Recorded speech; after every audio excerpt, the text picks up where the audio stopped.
Shut up and sit down. Welcome to the Big Blue Offensive Podcast with Mike Trainer, Jay Jules, and John Depot.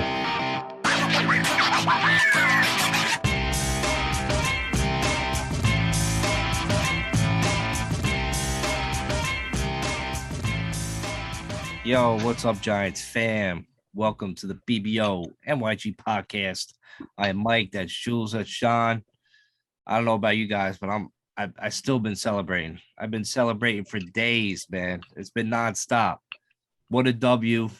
What a win. Guys, I'm thrilled, man. We back. All the media members start coming out saying, oh, the Giants are back. Motherfuckers, we've been back since week one when we went for that 2-point conversion with Barkley in Tennessee. We've been back since then. I don't know where you guys have been. You've been late to the party. And some of you fans have been late to the party, too. I see you. I see you deleting old tweets, bashing the Giants, bashing Gettleman, bashing Jones, bashing Barkley. We ain't got nothing to say now, man. We in the playoffs. We're winning. Bring on Philly. Bring on It's really Philly. funny how you don't see a bad word about Daniel Jones anymore. Not one person's like, I fucking thought he was going to be this. He thought he was going to be that. And he ended up proving me wrong. It was like one guy said it, I think, the whole entire fucking week. And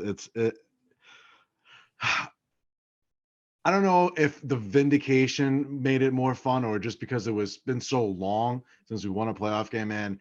But it honestly felt like watching a Super Bowl game, like just that like level of excitement. I don't know if it was because I had like a dozen or so friends over, and like it wasn't just me and my fiance or just out someplace. It was like a legit like fucking party, basically watching this fucking game and with all the action and shit. What a day. What a fucking day it was Sunday afternoon for Giants fans. What a day. You needed to have film on this, man, so we could post it on the podcast and shit, This dude celebrating out there. I seen some videos happen, people running around their backyards. It was wild, man. It was wild seeing. Jules, what'd you do, Jules? Well, listen, I went a little crazy on Blue Friday. I don't know if you guys are seeing that. I was definitely posting shit. I was all dipped out in blue fucking Giants gear. Jules, I was drinking it. I heard you wore a blue condom Friday night. What happened? Oh, it was crazy, dude. You should have seen it. I was fucking on fire. I couldn't find any face paint quick enough, so I was just running around with that shit on instead. No, but so that's how my weekend started. Friday was like way too long for any human being to be out and about. But I managed to pull it off to the point where Saturday rolled around. And I was like, I don't think I'm going to go out tonight. I think I'm just going to chill at home, watch some movies, fucking eat an edible, watch some Chargers in fucking Jacksonville, and, get rest for the next day. And that's exactly what I did, knowing that we had Martin Luther King on Monday. So I took Saturday completely off, didn't even drink, nothing. Had my first drink at like the end of the midway through the fourth quarter of the Bills fucking Miami game, and was out watching and just started bar hopping around. What a fucking win. Nothing more could be said about it. Obviously we're going to get into the game. We're going to talk a little more detail, but dude, all I got to say is NFC old school, right? It's going to be the 49ers versus the NFC East, basically. Like, you don't get more old school than that. This is like the LT Carl Banks days and Joe Montana and fucking Randall Cunningham and all this craziness, and then fucking the Cowboys. So, it's going to be a fun fucking weekend again, dude. It's amazing to say that we're fucking playing in a divisional round. It's crazy. It's crazy to say divisional round, but if you want to make the same statement sound all that much more dramatic, on Saturday night, we're playing for the right to play in the fucking NFC Championship game.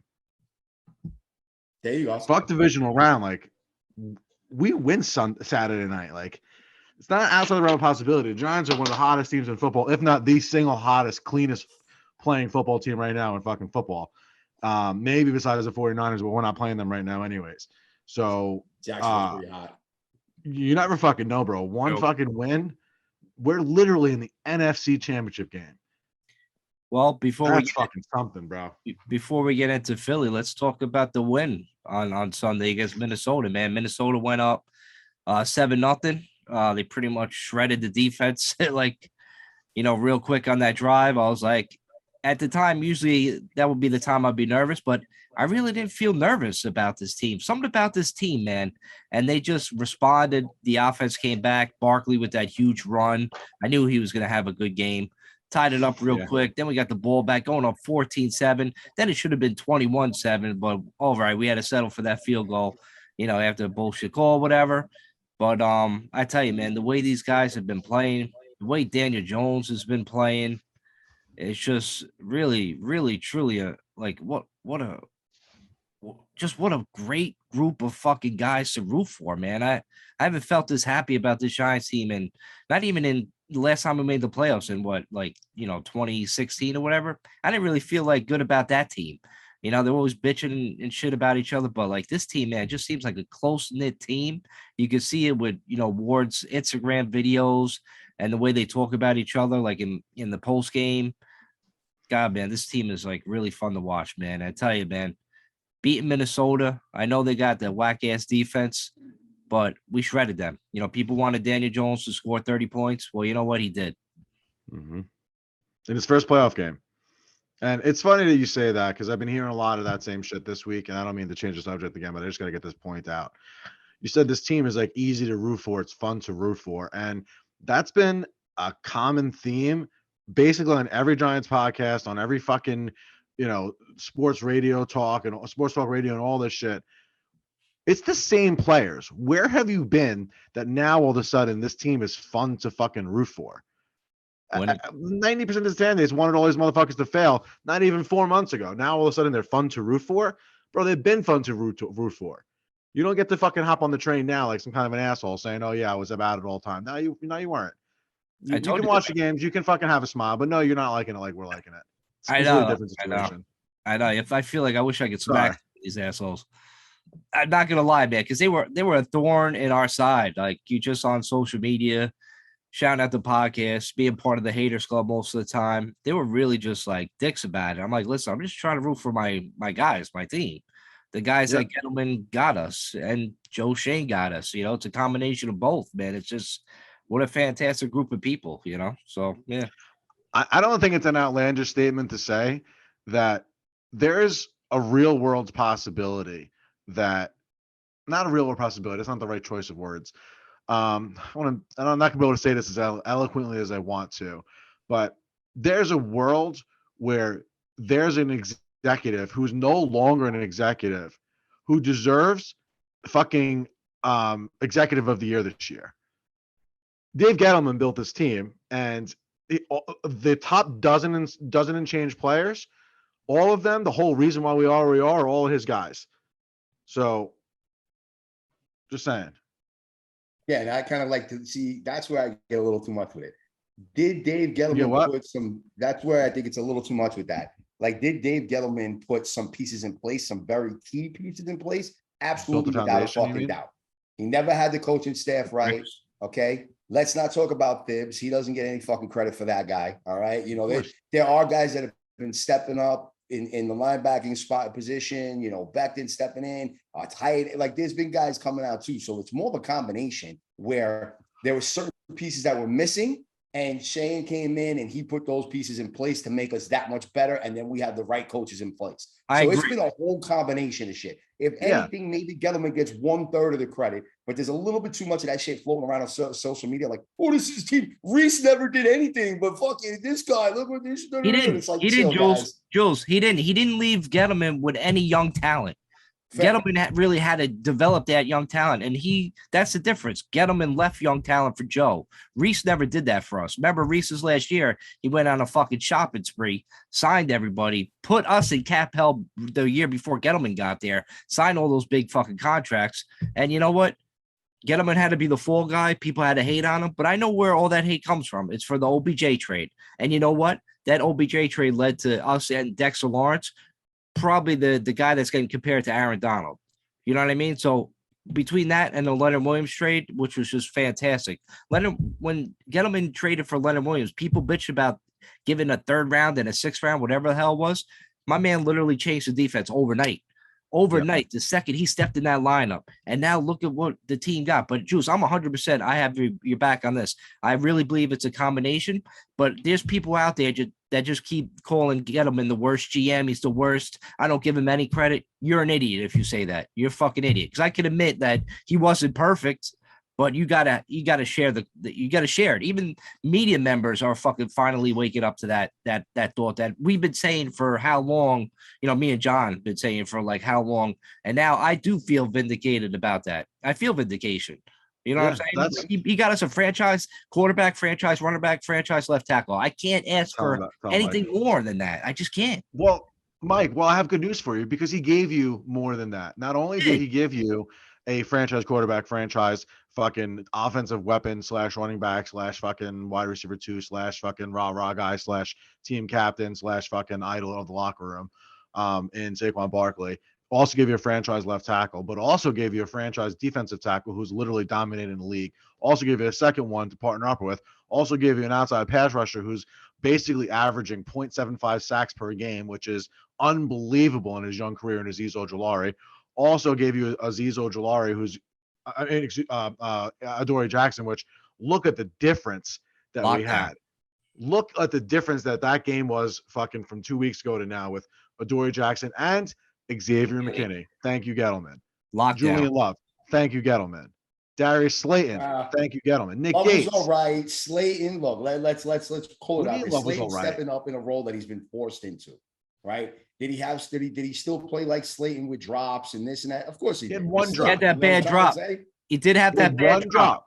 Yeah. All right. And what about Isaiah Hudgens? Without him, where the fuck are we? All right, your boy Gettleman ain't bring that dude in. You know what I'm trying to say? Like, Neil playing right tackle, Feliciano covering center. Like, dude, the development of Daniel Jones, because there's been multiple coordinators and coaches that have failed to develop this guy. And finally, these are the right coaches that came in to develop Daniel to this level. Let's not forget these type of things that are taking place. So, yes, did he leave this in the wreck that it was when Reese left the job? Absolutely not. Is he as bad a GM as some of the haters put out there? Definitely not. Was he really go down as one of the better GMs? No, he won't. But he definitely put some really good young talent that developed extremely well under Kafka, Wink Martindale, and Brian Daboll. Jules, can I ask you a question? Look at shit. What? Can I ask you a question, Jules? Yeah. Do you think? All right, you say that Jones, like, he got developed this year, which I agree. Like, I think it's a fantastic job. But do you think the undevelopment had more to do with the just crazy amount of injuries that the Giants had on offense the past, like, 2 years before this season? And the scheme. And even this year, too, like with the both. Both. The scheme. I mean, let's not forget, like, the scheme, too. Okay. Andrew Thomas in his first year, people were writing it off, calling him a boss, saying he was fucking the next that guy, right? And then he turned into a stud the second year, right? Neil kind of the same shit. So the problem is with Gettleman, and the one thing that will never be forgotten is that he paid probably Kenny Galladay and made him the worst free agent signing in the history of not only the Giants, but possibly the NFL, right? And if he's not the worst in the NFL, he's definitely top 10, and he's probably the worst NFL free agent signing the Giants ever had. So that really stained his mark. Blake Martinez is no longer here. That was another big guy. Blake served his purpose. Bradbury that he brought in, another guy that served his purpose. Here. So these guys cut a lot of fat too. Let's not forget that there were things that had to be done and changes that were made. And then he refused to address the offensive line with two major injuries. Tried. Also not destroyed the whole line. There was nothing next guy up. All right. He tried to do it. You can't say any of that, but really, I mean, I don't want to. The Giants won their first playoff game in 11 years. We got to just celebrate the fact that we'll hit this topic in the offseason, I think, because I got a lot to say about it. Obviously, Mike and Jules, you guys have a lot to say about it too. I agree. The reality of the situation is simple. The Giants aren't where they are with the players that this fan base hated for the last handful of years, and it just Sunday was that much more gratifying for people who did root for this team. And we're not, I would say we're probably the majority. I think most Giants fans in reality wanted these players to succeed. And there was a very loud minority who didn't. And sitting there on Sunday watching Daniel Jones fucking just, I mean, it was, I don't remember what I was listening to, but I was listening to something. It might have even been Marcus Spears who said this. Maybe it wasn't. I don't know. Regardless, what they said was, you know how when you're watching like little league or pee wee football / high school football, and then there's that one kid who's just by far better than everyone, and he basically does everything for you. He's your quarterback, your running back. He fucking throws the ball. He fucking kicks. He's your defensive star playing linebacker or fucking safety or whatever it is. He's just that one kid who's just a night and day difference between all the other kids around his age. That's what the Brian Daboll and the Giants asked Daniel Jones to do on Sunday. Throw the ball. I mean, he doubled up on Saquon as far as the amount of rushes that they had, 17 versus 9. So this kid going out there, watching him, and Saquon Barkley averaging like 10 yards per touch and shit like that. I just, it's tough not to just like get like a warm feeling like watching, like, this is like better than like watching the Yankees being successful and like seeing all these guys and feeling good for them. Most of the Yankees never got fucking the hate that, Saquon Barkley and Thomas and Jones, like all this hate that they got, I think galvanized them, like truly forged something great between them. And just see them going out there on Sunday and like it all like come full circle and they fucking go and win a game like that in an opponent built, on the road in Minnesota against a 13-win team. Just that, I guess this is what sports is about, bro. Just that moment of sitting there looking around at your fucking friends and fucking everybody's laughing, smiling, jumping around and shit. I guess that's what all this shit's all about. So can I just go on record for one thing, since we're talking about the last game? Remember when we were picking who we thought was going to be the offensive player and the stud and the guy that steps up? I do recall a certain someone of being the only one that did select of Mr. Daniel Jones. Just saying, right? My man thrown for 300 yards, setting records with the 2 touchdowns, no interceptions, the run 176. Just saying. I did have Barkley though. So you did. I mean, you did have Aziz, and then my man went down with another injury. We can't rely on this guy like ever. He got kicked. He's going to be playing on Saturday. That's what they said? Yeah, they said he got kicked in his thigh, and it, like, I guess just he wasn't able to like perform the way he needed to. I guess whatever happened to his legs, like he's got a crazy bruise now. Fucking injury. Yeah, I don't think he's going to be off the field on Saturday, and I think he'll be playing. We got to check that if he's practicing or not. Yeah, I mean, listen, I'm starting to get to the point, as much as I love my man. He's limited. I hope he's not an injury prone dude. You know what I mean? We've seen him play with injuries his rookie season. This year, he was hurt, banged up a lot. He only played like 5 solid games. Now he comes into the playoffs. He's healthy. Then he gets hurt in the fucking first half. Like, dude, you know what I'm trying to say? Like, oof, not a good look. I mean, you got guys already now in the Twitter world trying to start up and say that they literally want fucking another pass rusher. We need another pass rusher. And I'm like, we have guys. Yeah, we just need this. And I tweeted it back. And I was like, yo, listen, we just need old Jolari to stay healthy. We get this dude on the field for like 14 games, and that's going to make a whole world of a difference. So listen, hopefully he is just a little bruised up. Maybe give him a cortisone shot and wrap the fucking thing up and put his pads on and get the fuck out there. If it's just a fucking quad bruise, dude, it's football. Get over that shit. You know what I'm saying? I'm going to make you feel a little bit better, Jules. Yeah. Last year, he played in 17 games. So it's just this year that he had fought a couple of injuries. So we don't, Oh, that's right. That's because fucking Graham Cracker wasn't fucking playing him in the beginning for a bit, and he was only coming in partially and all that shit. It wasn't until about like week 6 that he actually started playing and making an impact and then doing bananas from there. Okay, fair enough. I tell you, I gotta give a little credit to Minnesota's offensive line. I thought they did a pretty good job against us, man. It felt like we weren't getting as much pressure as I thought we would get in that game. I know they got healthy at like center and another tackle, I believe. So yeah, listen, they held their own. They put up points against our defense. I like what Adoree did with Justin Jefferson. He limited to some catches in the beginning, and I tell you, really, the first drive. Yeah, really, yeah. That's all it was. That's it, right? Drive. That was it after that. I think the first drive or two, he had like 5 catches, and then the rest of the game, I think he had 2 for like 7 yards or something bananas like that. Adoree needed those clamped by Adoree, and it was Adoree's first game back in almost 2 months. Yeah, his fresh legs helped him out. I think, man, he was fresh legs, and just he's a naturally gifted, underrated cornerback at this point. That's just what it is. He is an excellent, if not elite, lockdown corner, covering wide receiver ones, and it's got to make you feel good going into Philly, where their passing offense is going to be what's going to drive them. Knowing Adoree's should be good to go. I love giving Adoree credit, but you gotta also give credit to the guys that has his back there. Like McKinney on that fucking team makes a huge difference, man. With him on the field, it's completely night and day, man. I mean, that guy's he's a stud, man. What a all-star we got back there. I'm telling you. Think about McKinney's night, bro. He comes back, has an instant impact, almost picks off Kirk Cousins on that deep throw to Jefferson down the field. There was offensive pass pass interference on that play. So a couple people break it down, and as you saw, it was plain as day. The refs just didn't throw the flag.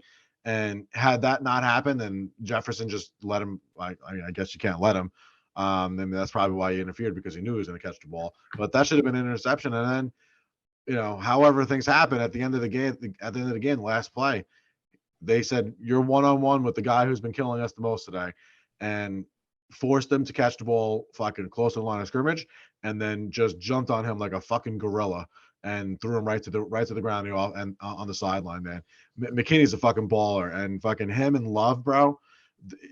If you watch any of those, like those defensive breakdowns and stuff like that, bro, and you see them talk about the communication between those two. What the fuck was that? I don't know. I think my computer just fucking went on somewhere. Sorry, guys. Watching Black Corn. Anyways, the relationship between fucking Xavier McKinney and Julian Love, the quality of player that each one of them are, and how they complement each other, and the fact they've been playing together for 3 years side by side, tremendous, absolutely tremendous.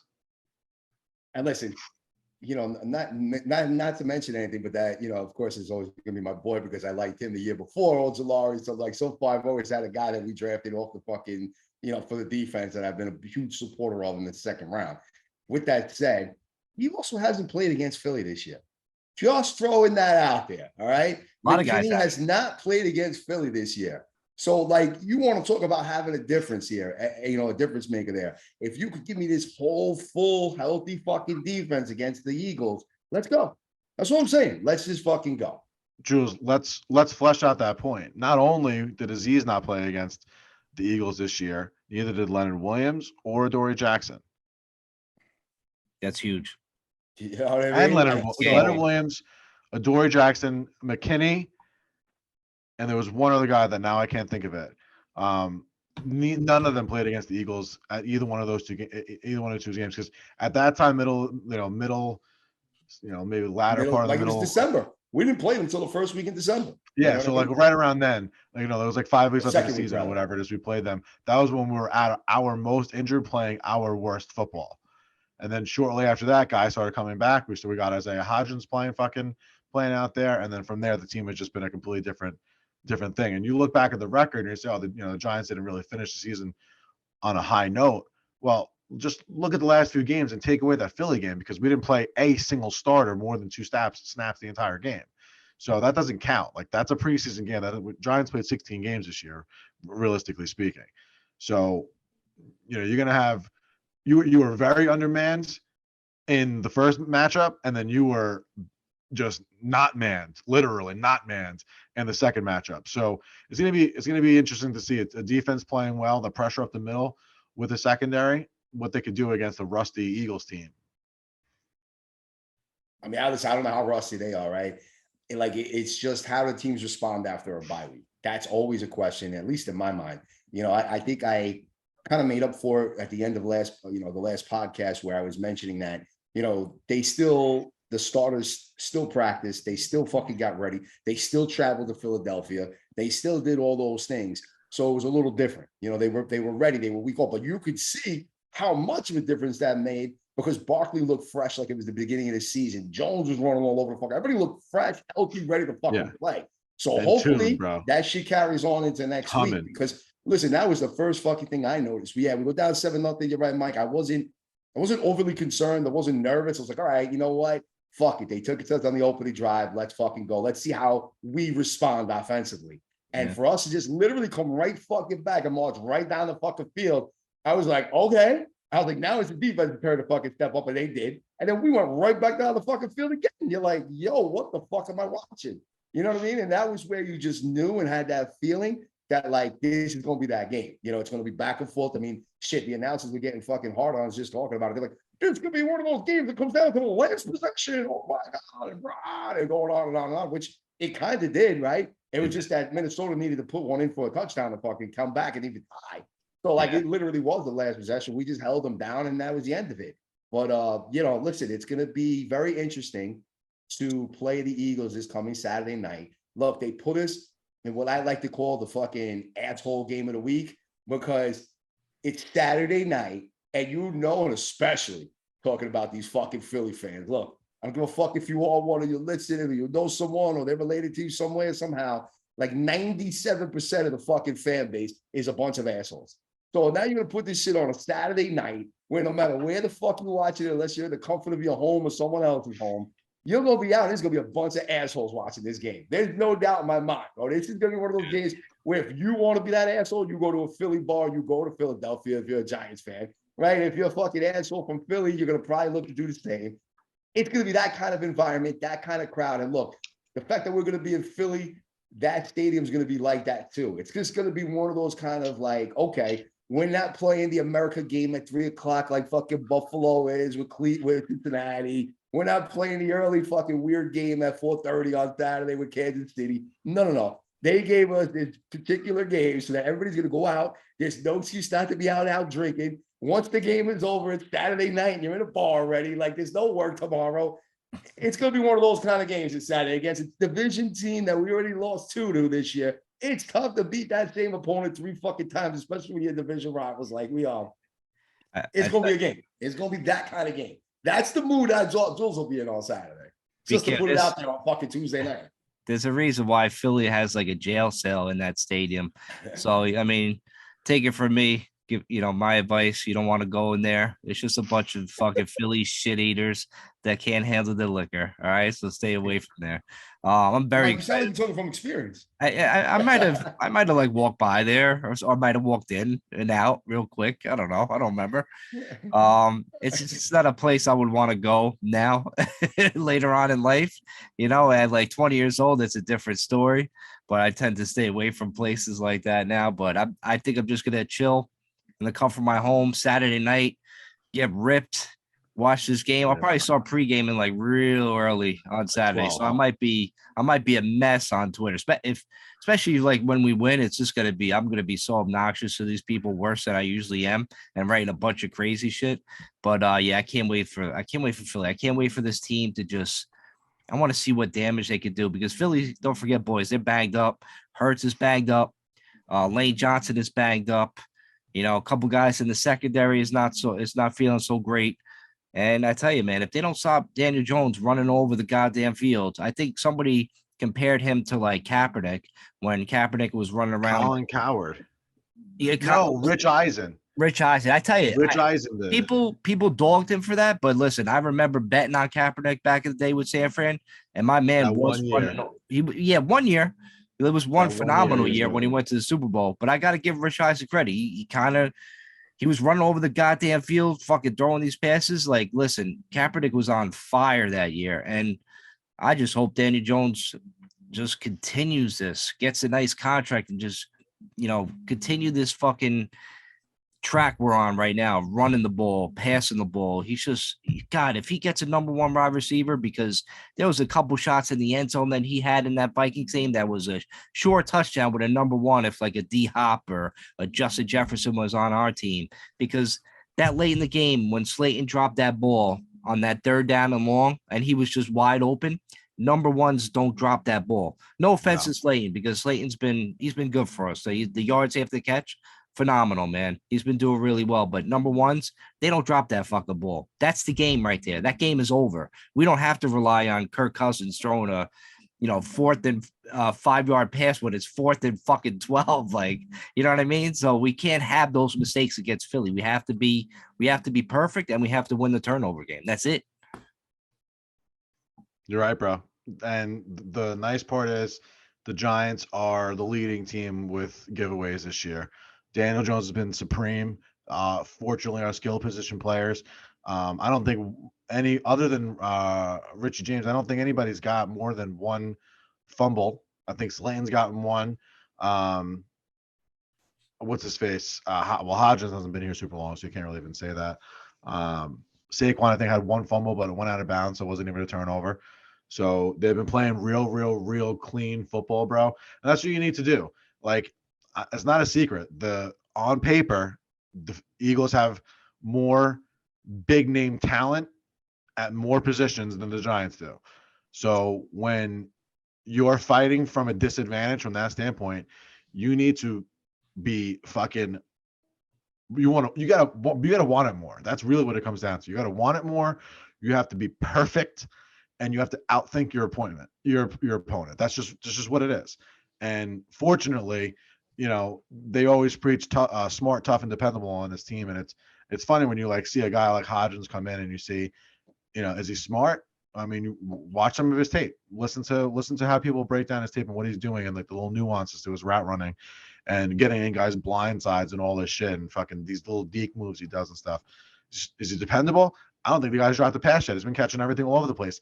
That one pass, bro, from Daniel Jones late in the game. I think there was 6 minutes left, and he throws it across his body 30 yards on a fucking clothesline, and then Isaiah Hodges just snaps it out of the air. He's an inch and a half off the fucking line.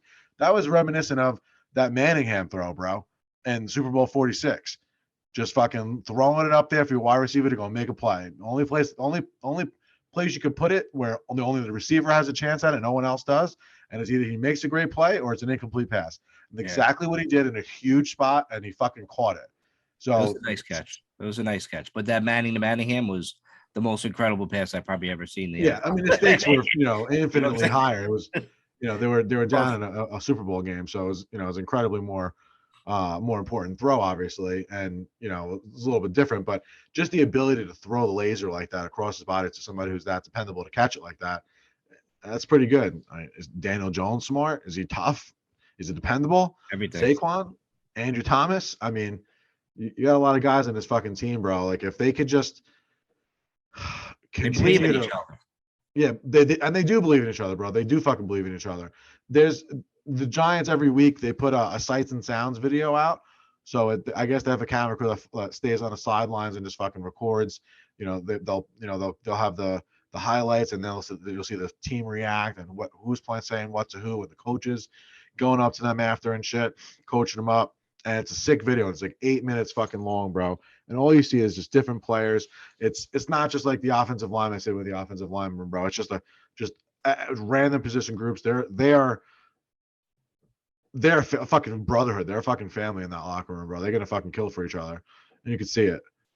Well, listen, real quick with Hodgins. Look, one thing that you gotta fucking know about him is that his knock was this: he got hurt his junior year in college after having a sensational freshman and sophomore year.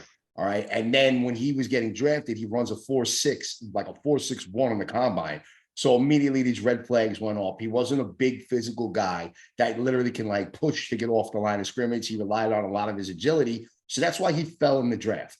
He got buried in a depth chart and then was able to be released this year. I mean, that's literally what happened with this dude. So the potential has always been there. They even wrote that kind of shit about him where he had sneaky good potential to kind of step up in the right situation. He still had to develop, and that's what he kind of did. And that's who we're seeing on the field. Now, look, I'm not saying that this dude's a number one. I'm not saying that he's going to, be mentioned as a top 10 wide receiver or anything like that, but he's definitely better than what people think or what you would expect out of this type of a practice player or whatever.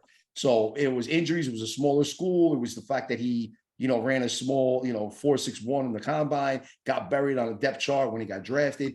That's what happened to this dude. Now he's got an opportunity and he really stepped up, and you see what's coming from it. So I don't know. Look, he's going to probably draw Darius Slye or whatever all fucking game for the most part. I'm pretty sure he'll probably fucking shut him down.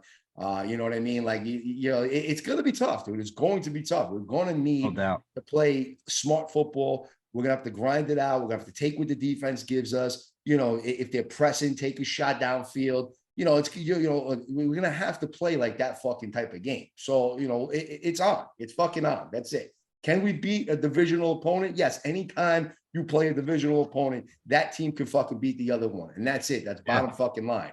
So that's who we're up against for this week. And it's one game at a time, and let's fucking go. Especially what's important too is you've played them. You're playing for them for the third time, but you're playing them for the third time in a matter of 7 weeks. So it's not like you played them in September when they were basically a different team and in a completely different place in the season. You're getting their best 3 times in the matter of a month and a half.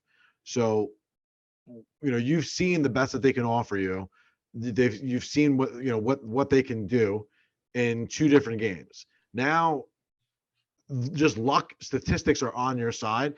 As long as you don't beat yourself, this is a game that they should fucking be able to pull just because of that.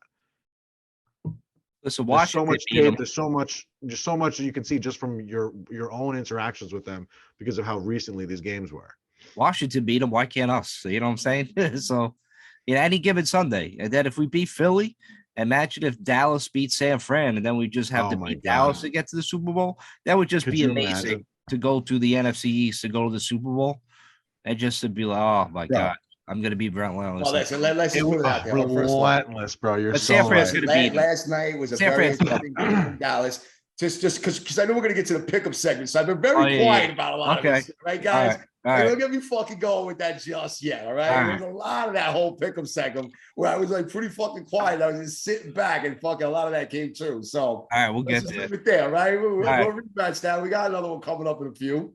All right, so Bro. we talked about all the Giants and shit. You want to take a break, and then we'll get into the Odell plane rides and the Haters Club, and then the picks. We just gotta mention one quick thing before we do that. Our boy Saquon Barkley can't go unmentioned in this podcast. When you just watch the game and you see that first touchdown with Saquon Barkley, he got a hole and fucking took it for 30 yards and scored a touchdown. Then when you rewatch it and you could see it from like all 22 angles and stuff, and you see how he just juked in between two guys and then just fucking burst out of there like a cheetah. Real Saquon's back. He was on fire. He was doing the fucking spins. He was pressing the B button, fucking spinning around and shit. It was crazy. That I said he looked like he was at the start of the season getting that rest. Yeah, we gave him his due, bro. Yeah, we did. We didn't go off You hours mentioned him. about it. We just gave him a statement and didn't do it. That was that. I picked him. He was my guy. Yeah, and no then doubt. Dalvin Tomlinson hit him on that last touchdown on the 2-yard line. And Dalvin Tomlinson's 100 and something pounds heavier than fucking Saquon Barkley is. And that Saquad shit from 2018 came back, bro. Those fucking quads basically forklift Dalvin Tomlinson and ended up fucking pushing him. And you see him get in his face, bro. Squads. Play out Saquon. Yo, Saquon squats 2 of Dalvin Thomas's, all right? Yeah, right. There's fucking 5 of those motherfuckers. You put Dalvin Thomas on each side, he's squatting that motherfucker. Yeah, I remember people said Saquon was just like an outside runner. He's not a power runner. That quickly went out the window this year, huh? I remember people saying that you can replace Saquon with a 5th-round pick. That's absurd. Those people like I'm not even mentioning these fucking names. Fuck those herbs. Yeah, fuck those herbs. All right, well, listen, take the break. We'll come back with the Haters Club and Odell and fucking pickups. Let's do it. Let me quote Richard Sherman, those whack ass fucking Twitter guys. All right, we'll be right back on the BBO NYG podcast. All right, we are back on the Big Blue Offensive Podcast. I'm Mike, that's Jules, that's John. Guys, this Odell plane ride, all right? I got a lot to say about this, so just bear with me. I got a lot of heat for on Twitter, and I'm just going to go off on this fucking guy. So pretty much everybody's seen the video of him, how he acted, and what's going on. So basically like this. I'll just give you the key points. Odell, they were trying to wake him up for a good amount of time. You know what I mean? And the stewardess came over, the flight attendants, whatever, and the captain came out. He had his pants down. I guess like when he was sleeping, his pants fell down, his boxers were showing because they literally tried to buckle him up while he was sleeping because, it's FAA regulations. It's part of the rules. You have to have that. You know what I mean? But you don't see any of that because the video starts after the fact, after like the medics and them get there. And, OBJ said, basically like he was given an opportunity from these people. It's like, listen, you have to get off the plane. Otherwise, everybody else is going to get off the plane. And then OBJ was like, that's fine. Like he didn't even give a shit about all the other passenger, that's the definition of entitlement right there. I mean, pretty upsetting. Then the passengers, they started to, deboard the plane because they had to, because OBJ was being like a little bit of a, princess. Yeah, a little bit of a bitch. And then, then he come over and said, the people were getting off the plane. Couple people, especially the first class people, started getting off, and this elderly guy in a red shirt, could be heard saying to OBJ, you couldn't just get off the plane. You had to make this, big deal, right? That's what a couple guys were saying. And then OBJ opens his mouth and says, I'm not going to repeat some of the stuff he said, but he was just throwing out insults to this elderly man. You know what I mean? I'm like, when you say elderly, what age are you talking? Are you talking like 72 elderly, or are you talking about like 92 elderly? it's probably like, probably, I wouldn't say Betty White age, you know what I'm saying? But Well, my man was he up lost he lost all color in his hair decades before. Let's put it that way. His Yeah. shit was fucking jewelry white, bro. He definitely retired at least 5 to 10 years earlier, right? Yeah, he must have retired And back before he the wasn't much fucking. for an early retirement candidate, Bro, right? he retired before Or no. this turn of the century, bro. He retired in like 93, I'm telling you. All right. So this guy's fucking old, right? He's an old fucking geezer. He's an old guy. And you know how old people are. Any little thing upsets them. So, I mean, listen, if I'm getting kicked off the plane because of this motherfucker, and I'm fucking, around OBJ's age, and I just asked him, like, yo, can you just fucking get off the plane? You make everybody get off the fucking plane. And if he said something back and he started insulting me the way he insulted that guy, dude, no doubt there would have been a fight in fucking aisle 3 or whatever the fuck he's sitting at. No fucking doubt. But he goes after this fucking old guy and, just dissing him. The insults that came out of his mouth were disgusting. OBJ's 30. He's not a little kid. For him to say some of these insults was just fucking pathetic. And, I still can't believe a lot of people, not a lot of people, but there's a good amount of people that were still having OBJ's back on Twitter, which I found just absolutely repulsive. But a lot of more people, it was crazy. I mean, and I want people to know, like, I'm the guy that wanted OBJ back on the Giants. Okay. I got his jersey. I was a huge fan of him. I wanted him back. It was happening. OBJ was coming back to the Giants, but that fucking idea just flew out the window. So now, anyway, then I started getting like a little heat on social media, which people started calling me, because I was going off on OBJ. Then I got people calling me white boy, this and that. Right. So I'm going to get into that a little bit, but I'm not going to go crazy about it. But I want to give a little context here because I noticed, when people call me that, I'm like, why are they making it like a race thing? But then when OBJ was in the video saying stuff like, the white man did this, the white guy in the red shirt, why'd you have to describe him as white anyway? You couldn't just say the guy in the red shirt.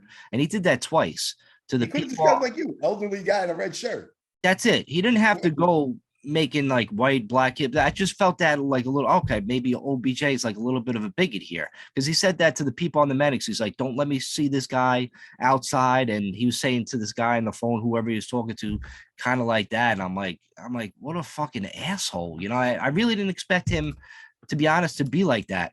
You know what I mean? And I defended him in the past with like, the Josh Norman fight.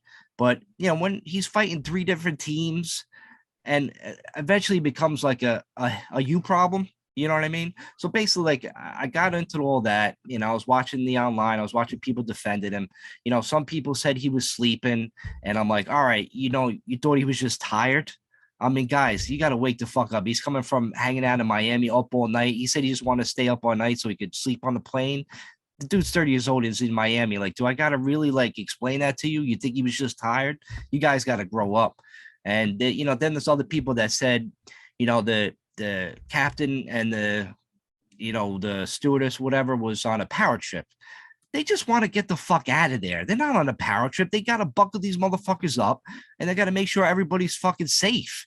The guy was fucking passed out. You know what I mean? You got to, if he's fucking hammered or whatever, you got to protect yourself. You can't be on a plane for 5 hours like that.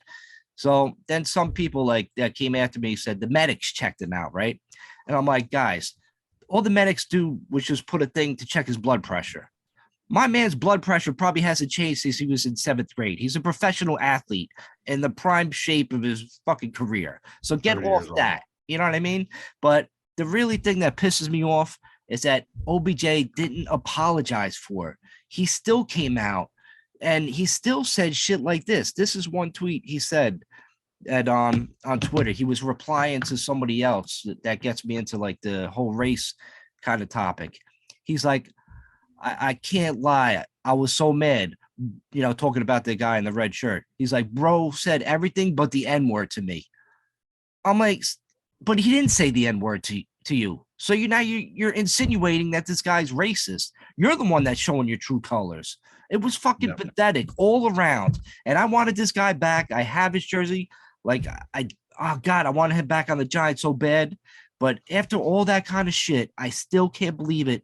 And people still came in my mentions that were disagreeing with me, and protecting OBJ after the shit that came out of his mouth. It was disgusting. How can you back that guy up after that? I hope he never goes on an NFL team. There was a reason why he didn't get signed. The NFL got people, and they probably had that video before that shit even came out. I'm done. You're probably right, Mike. It just goes to show, bro, like sometimes leopards really just don't change their spots, bro. We had that kid when he was 21, 22, 23 years old. And, I don't remember his first year. I guess he was 23 his first year and just became a overnight fucking, not even a superstar, bro. A fucking like superhero. Blew up too like, fast. He was fucking Spider-Man, bro, when fucking they finally said it was Peter Parker. Like it was incredible, the fame that he got. And, you thought like, all right, well, that could fuck up anybody. Like just look at, celebrities look how they are. Like this is like a thing.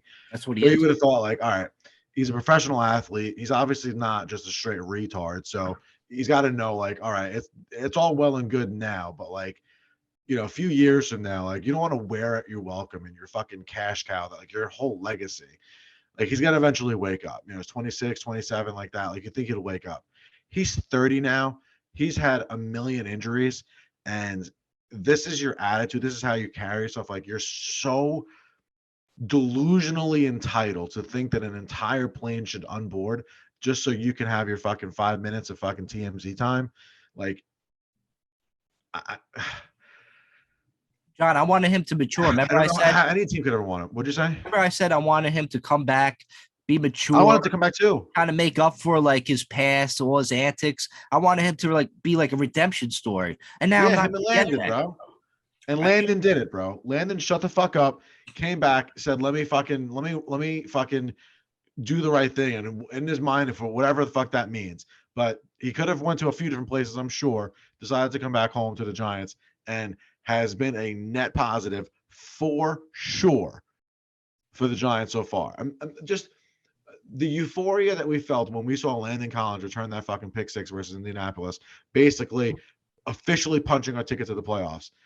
Like that was awesome. It was like a special moment. Like there's a homegrown guy. He was a Giant and then left, and then all that shit fucking soured everything. But before that, bro, he was a defensive player of the year fucking candidate, and fucking he was our darling basically. And Odell was that times 10. Like as much love as Landon got, fucking Odell was so through the roof. Just at some point, I just don't understand how no one in his life could have gotten a hold of this guy. He has yes men. He has yes men, John. He has yes men around him. I've seen it. I hung around with professional basketball players. I've seen how he has there's people around that just yes him to death. They don't, they don't think he's wrong on anything. It's such shit. It's scary to watch, man. It's scary to see. It sucks. It really sucks. So you could sum up this whole Odell thing real quick, right?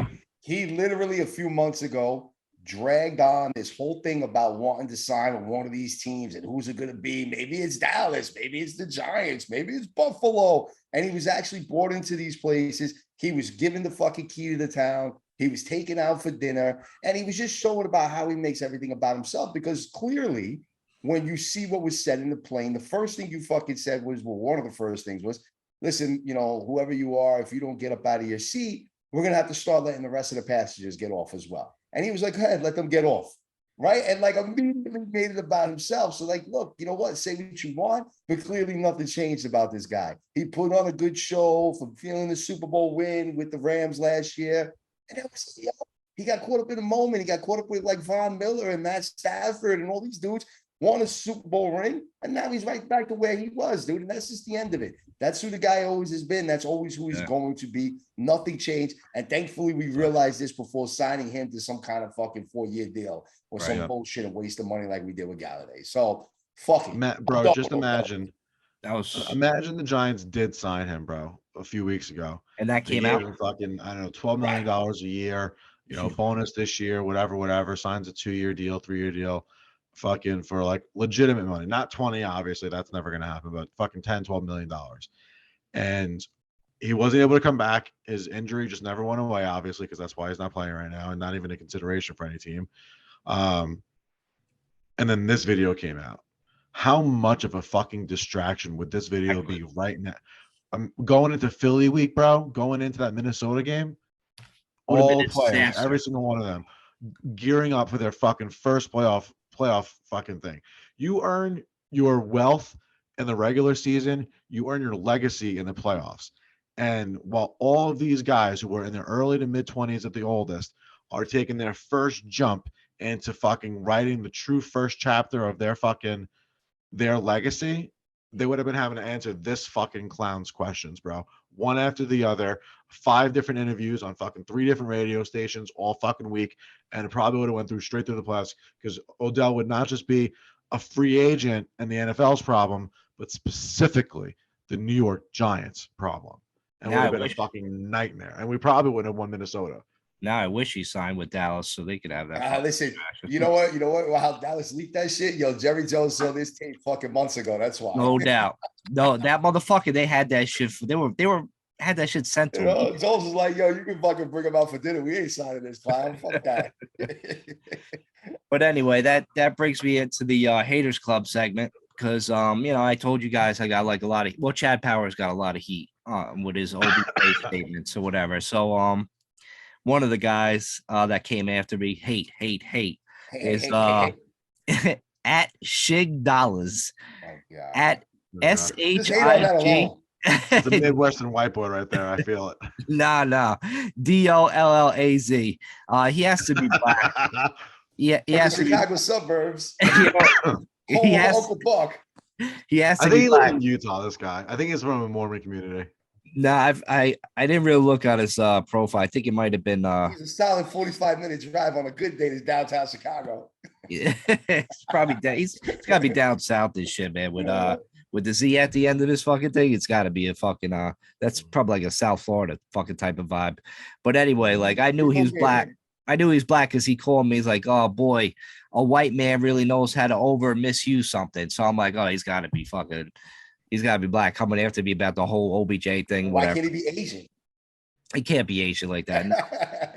No Chinese guy is gonna say white boy. I didn't say Chinese, Mike. Let's get it straight. Asian. I said Asian. He's Asian, right? Could be any, right?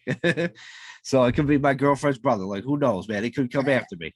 But so there, he was like, he said white boy, whatever. Which he was actually one of the funny ones. I gotta say, like, he wasn't like a dick like some of the other fucking people that came after me with throwing like the racial terms at me.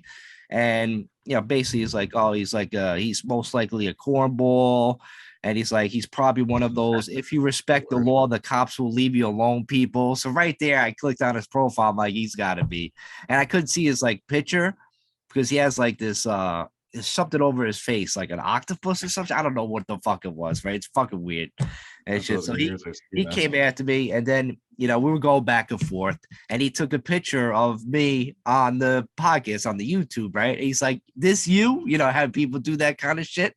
So I'm like, I fucking quote tweet him. I'm like, "Yo, like and subscribe." I put a bunch of hearts under there and shit, And then he came after me, and we're going back and forth, and I'm at the gym, right?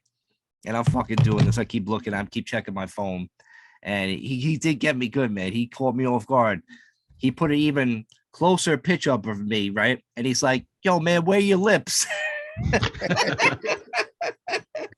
Yo, I fucking read that shit, man. I burst out laughing at the gym. I had my headphones on. I just burst out laughing.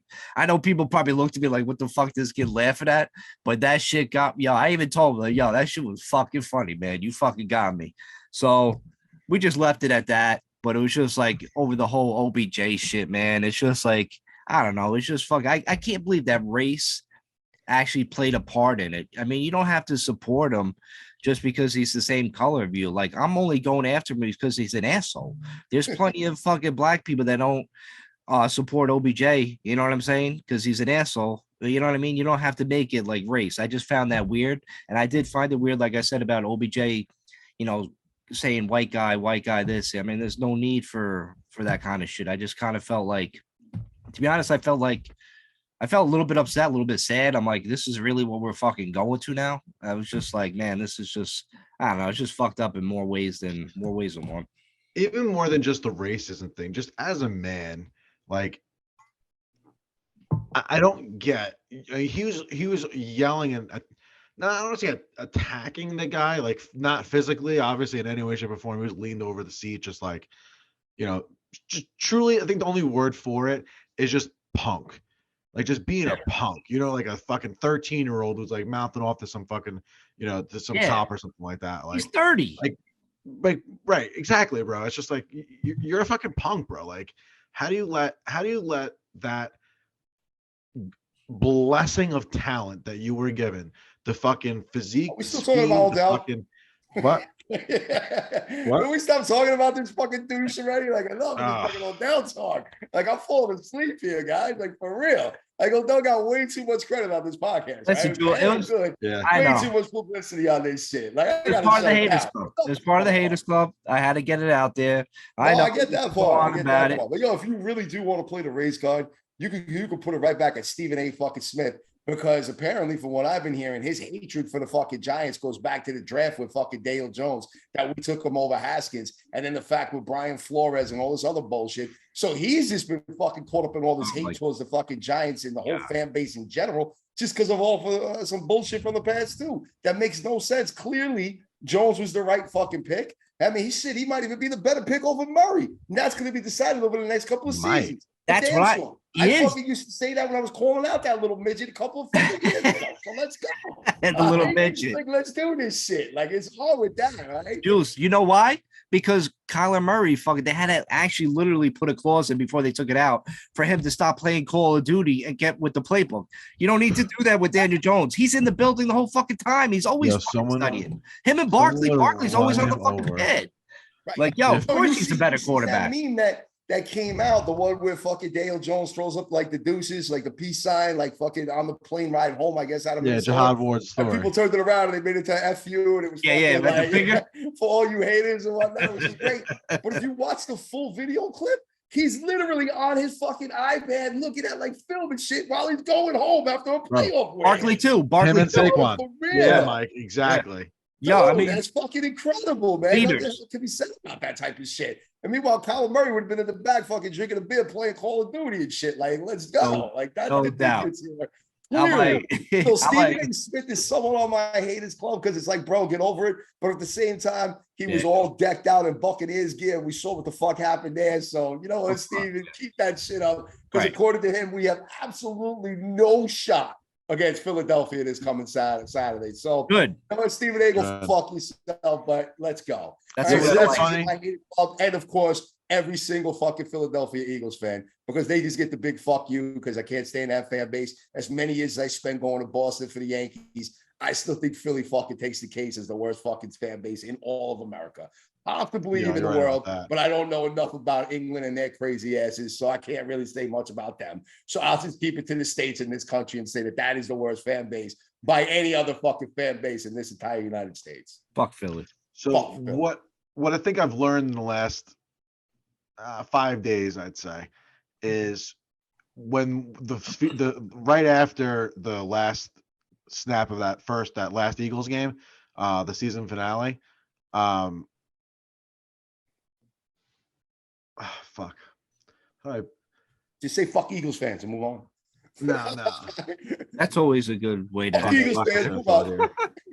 Eagles I'm gonna get it back. Just finish what you're gonna say. I'm gonna get back to it. You know what? It's gonna be asshole Saturday. So if you want to go out and be a fucking asshole, especially being in Jersey, where your area in Jersey, you probably got a lot of them dickheads. They ain't that fucking far from you. It's probably like a half-hour fucking car ride to Philly. You should kidnap a Philly fan, John. So we can like fuck with him.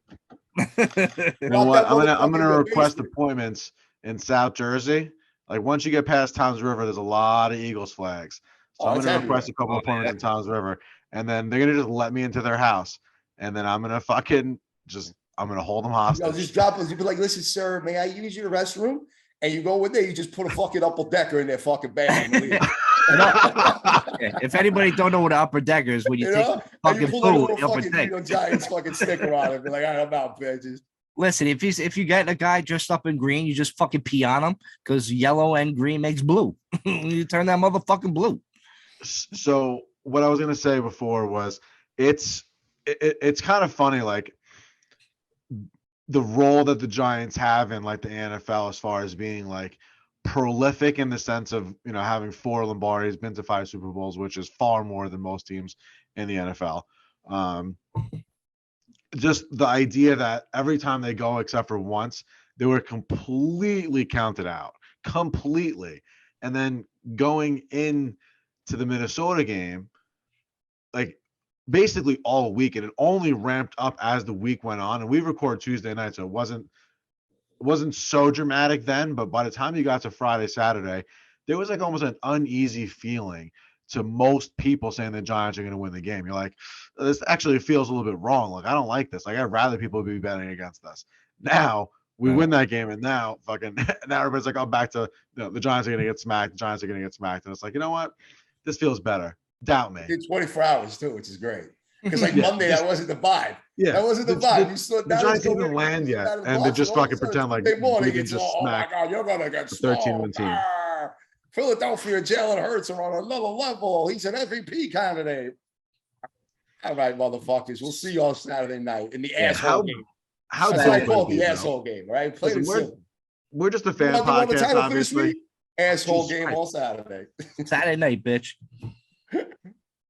But yo, so listen, that's for the Haters Club. Let's get to the pick'em segment, and I'm going to bring us into this pick'em segment because I do recall, if it wasn't for fucking like just the Chargers falling apart in the fucking second half and not scoring any fucking points, your man Jules would have been fucking 1,000% correct. Because I do recall you guys being like, Seattle, they're gonna give the 49ers a game. Yeah, they bet the first half they did.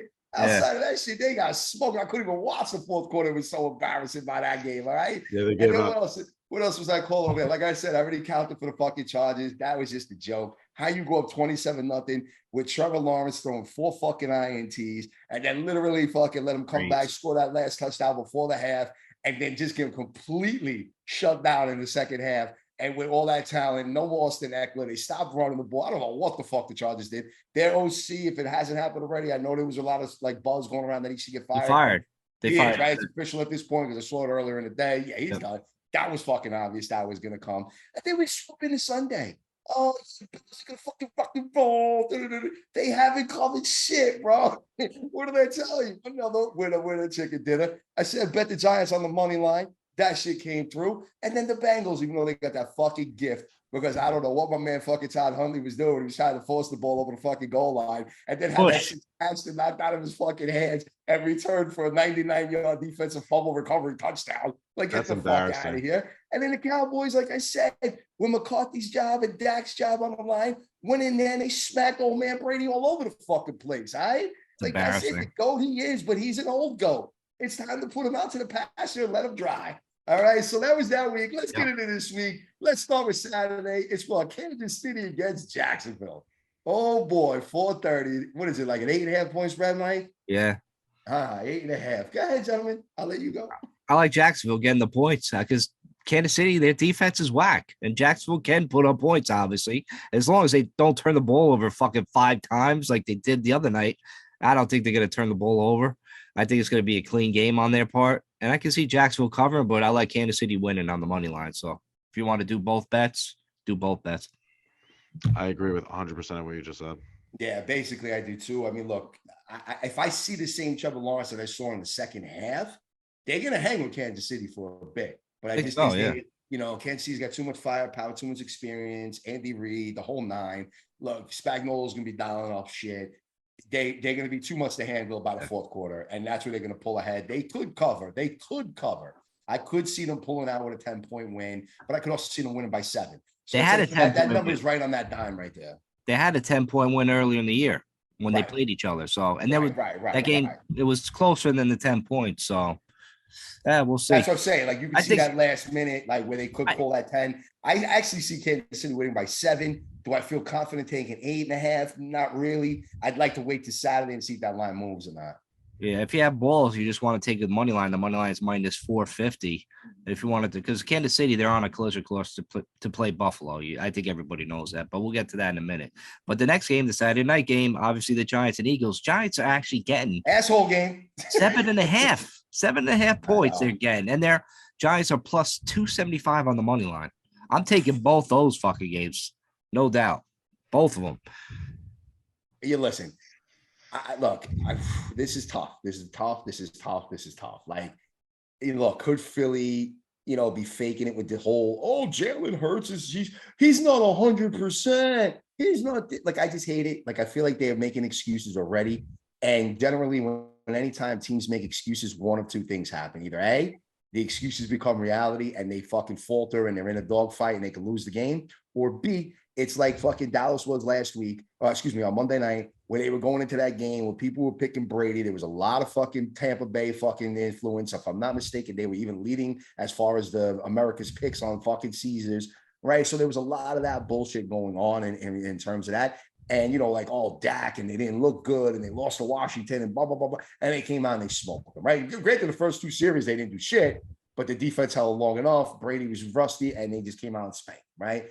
So that's what I see with Saturday, right? Like I kind of think I said this shit last week too. It's basically what I said last week, and I'm just kind of repeating it again. Either Philly's going to come out on fire and they're going to put up like 14 on us before the fucking lights go on, or we're going to be in a dogfight like we were again for fucking Minnesota, and it's going to come down to who protects the football better, who makes the bigger third down conversions, and who maintains possession a longer, right? Game time possession. That's what I see with this game. I either see it being over early or fucking down to the wire again. I don't see any kind of, and I get it, right? People sit there like, well, oh my God, that's kind of fucking what football is. No, what I mean by that is that I could see the Giants keeping it within a one score, even if it's 8 points throughout the entirety of that fourth quarter into it late, or us just being down early. Like nothing where the Giants are fucking dominating. They're up 14 points or any of that. So there are different scenarios that could come into play. So look, as of right now, again, I kind of wait and sit on this line because I think a lot of the asshole fucking Philly fans are going to be coming in. And I definitely think that line goes to 8, maybe 8.5 before fucking Saturday night. It could sway the other way. But to me, I'm waiting for that. And yeah, I guess if I had to bet, I'd take the points on this one. Although, if not, maybe take a quick little fire and put in something small on the money line of the Giants. But reluctantly, I'm going to be rooting for the Giants, but I think that's a little homer in me. I can't help it. Did you say the sentence reluctantly you're rooting for the Giants? Reluctantly putting in the bet on them. That's it. I'm not saying rooting for them, but putting in money and betting on them. If physically actually putting in the money and putting in the bet, yeah, I'm a little reluctant to put a money line bet on them this fucking Saturday. Who is it? Let's be real here. Like, come on. Put your fucking whole sack on the table, dude. It's the Giants in the division round playing to go to the NFC Championship game against our bitter rival fucking Philadelphia Eagles. So give me 7.5 points. With an opportunity to go to hopefully fucking Dallas and smack them in Jerry World and go to the fucking Super Bowl. You can go on a tour right now, finish up this fucking storybook season by taking a tour out to fucking Minnesota and then going through the heart of the fucking NFC beast and into a Super Bowl fucking appearance. We're going to get to Sunday in a minute. So I guess what? I'm going to Venmo you some money. You're betting what now for Saturday night's game? Because we're talking betting, guys. We're supposed to be not thinking as fans here. We're supposed to be thinking as gamblers, all right? Listen, don't come to goes us out the window. We're talking about the pick'em segment. About fucking betting advice on the Giants. I'm always going to tell you to pick the Giants. And this season, if you would have bet on what I said, you would have won more times than you did. Well, and we also said they were going to cover the fucking under-over, which they did for wins. So we've been fucking 50-50 with that. We missed 2 years ago. We got it right this season, so we're good to go there as well. Specifically. All right, let's move on to Sunday, 3 o'clock. What do we got here, Mikey? Sunday, 3 o'clock. Buffalo is minus 4.5 against the Bengals. I love Buffalo. They didn't cover against Miami. They're going to cover against Cincinnati only because Cincinnati lost, I think they lost a guard, another tackle. They're banged up on the offensive line. That left tackle is possibly out. He doesn't look good. He's on the doubtful side of things as of right now. That's not good. He was their right guard or left guard. You're right. I don't remember which one of the two. He's a little bit more probable to play. He might be back. He's like more of like a 60-70% chance of playing on Sunday. But the left tackle is really, and that got to be huge. That is. You can't lose Collins and then him, and then it's expect to beat Buffalo in Buffalo.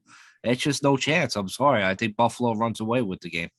And the fact that you said it was at 4.5, I thought I saw the early line. Maybe I was looking way too early. I was looking like right after Sunday when the game had just finished. It was But I saw that game even like at like 3 or 3.5 the Bills. You know what I mean? So yeah, the fact that it's moving up like that, I think currently on season is at 5 right now. Like if you're gonna be smart and bet the Bills, you need to jump on that line early because I don't see that shit swaying away early. But if you want to give me a 4.5, I can roll with the Bills. I can. This week I feel confident with that. I think the Bills are going to the Super Bowl this year. Fair enough. Yeah. So that's it. That's our pick there. And then that rolls into the fucking Sunday night game. Yeah, Sunday the one night. that we all want to talk. Oh, Seattle. Seattle's going to hang, bro.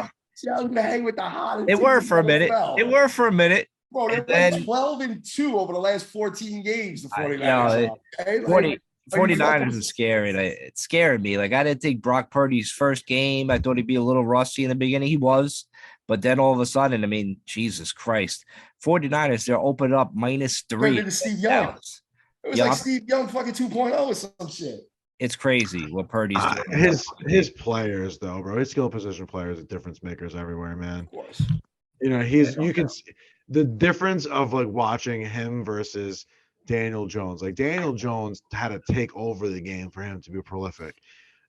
Brock Purdy, all he had to do is just fucking sit back there like a coach and just fucking throw the ball to this guy and throw the ball like that guy, and they would just make magic happen on the field. A lot of different quarterbacking. A lot of times he's like running out, he's making plays. I got to give Brock Purdy credit because a lot of times he did make plays in that games and he threw some fucking darts. I was just impressed by the way he played. Like, but I get it. Like with that offense and that offensive line, and I mean they're just loaded up everywhere. The scheme. I mean that's why I always said like Garoppolo's a product of that team, and Shanahan, and it's just like it's just coming to fruition because you can throw anybody there. I think that's why Brady wants to sign there next year. Yeah, well, listen, let's be smart here now because I didn't see Trey Lance doing that in the beginning of the year. All right. Garoppolo was doing okay, but he wasn't like lighting it up. I mean, this dude's throwing 3 touchdowns a fucking game, dude. It's crazy what Purdy's doing right now. You know what I mean? Let's just say it's like Steve Young 2.0. Yo, he even got like a tweet or a shout out from fucking LeBron James during his fucking post-game interview. And he was just like, oh, for real? He's like, oh, that's pretty cool. Thank you. And like was all humble about that shit and everything. Like just ate it. Like, I'm like, don't tell me this is gonna be like the new fucking face over here, fucking Purdy, the last pick in the fucking NFL draft and shit, and all of a sudden this dude taking over. But you're right, they're super talented. Listen, they're going to face a better defense. The Cowboys are a way better defense than Seattle was. Plain and end. Let's end it fucking there. Look, I love Bibbs. I love the pressure he gets. But watching that game on Saturday, watching last night's game with Parsons, bro, Parsons is right now. On a different level. He just is, bro. That the pressure that he gets, like he was abusing left tackles, right tackles, wherever the fuck you put him, doesn't matter. Like, yes, Thibs is great. Yes, Thibs has been doing his shit. He looks great. He looks phenomenal as a rookie. But like, man, it's just incredible to see what Parsons has been doing. Yo, he's gonna have that kind of pressure on him. Seattle didn't have that. Matter of fact, any of the last stretch of the games that they played down the fucking run, they didn't see that kind of pressure. They weren't playing those kind of defenses. So we're going to see what a true test with Purdy's going to do. Dallas has been pretty sturdy against the run as well. So I can see this upset. But with all that said, what's the game at? 3, if I'm not mistaken, 3.5? It's at 3 even. So they're giving them the home 3. Right now, with the way the fucking 49ers have been playing, I don't trust Dak enough. The rest of that Dallas team is where I could see it coming about. Pollard's been running great, whatever. But Dak, I think he might have shot his load last night fucking against Tampa with the 4 touchdowns and the no interceptions and all this kind of nonsense, where against a team like the 49ers with their fucking defense, woo, you better watch out. So right now I'm locked in on the Niners and I see that it's got to go. You're going to have to go to fucking, unless Philly wins, of course, you're going to have to go to fucking San Francisco to fucking get to the fucking Super Bowl on the MC side of things. Okay. Bro, how about that kicker just completely missing so many kicks in a row? Bring that shit up, man. He makes one of those fucking kicks. I win my parlay, bro. Are you fucking serious? See, when shit like that happens, it's almost like, how do you rationalize that this is not fucking in some way, shape, or form influenced by Vegas? Yo, dude, it had to be because he makes one extra point like you're fucking supposed to, your job. I fucking hit the over. What the fuck? That's why, kids, you don't gamble. But if you do want to gamble, there's a couple scores I like with the Giant game. This is the correct score on the Giants. So if you have the Giants winning 24-23, it's plus 19,000. There's another one, Giants 27, Eagles 13. That's plus 44,000. This is for every $100 you bet. And the last one I got is Giants 27, Eagles 17 for $26,000. That's the ones I bet. So So like if you put $100 on, you win 27,000, right? Yeah. So basically, you put $10 down, right? Because that's what you should do with these kind of insane bets, what normal people usually do, right? It's like $2,700, right? Yeah, but let's get a little crazy. Let's get a little crazy. But for $10, that's worth it. You know what I mean? You bet like $30. You got a shot at winning like 2,500 each on each fucking one if you get one of them right. Hey, $30 down, why not? Why not, man? I like it. I like these bets. That's what I'm betting. That is it, folks. It is fucking divisional round weekend where every team is playing for the right to go to their respective championship games. All right. It's old school football in the NFC because we got the whole fucking Eastern Conference in there, with the exception of Washington and fucking San Francisco. Man, that's why I said Purdy might be fucking Steve Young 2.0. And we got the fucking division rival game on Saturday night, which I am calling the asshole game because there's going to be a ton of them out on Saturday. So be safe, root your asses off, get drunk, enjoy the fucking football. And we'll be back here Tuesday talking about Championship Sunday. See you guys then. Peace. Go Giants.